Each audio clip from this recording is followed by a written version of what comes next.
Aujourd'hui, cette extrême ponction pourrait ressembler à l'extrême onction, quoi. Se serre la ceinture depuis 2012. La part de ressources fiscales que nous percevons a été divisée par 3 en 12 ans. Divisée par 3. Donc, ce n'est pas quelques pourcents de moins chaque année, on a divisé par 3. Donc, aujourd'hui, cette extrême ponction pourrait ressembler à l'extrême onction, quoi. Donc, j'espère qu'un certain nombre de députés à l'Assemblée nationale auront la sagesse de voter des amendements qui empêchent ce massacre, mais nous sommes dans une situation absolument dramatique. Il va falloir faire des économies quelque part. Effectivement, quand on va rendre 20 millions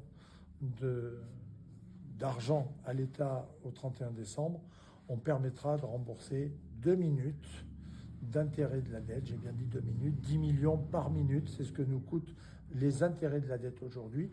Et je crois que c'est bien de le matérialiser aussi comme ça. Ça montre la dette abyssale dans laquelle nous sommes, dans laquelle se trouve la France. Effectivement, il va falloir que quelqu'un participe à cet effort, mais je ne sais pas par où ça peut commencer.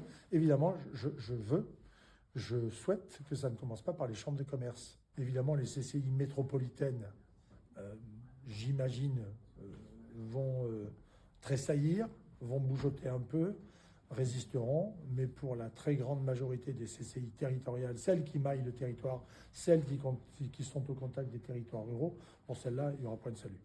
Il n'y aura pas d'avenir, il n'y aura plus rien.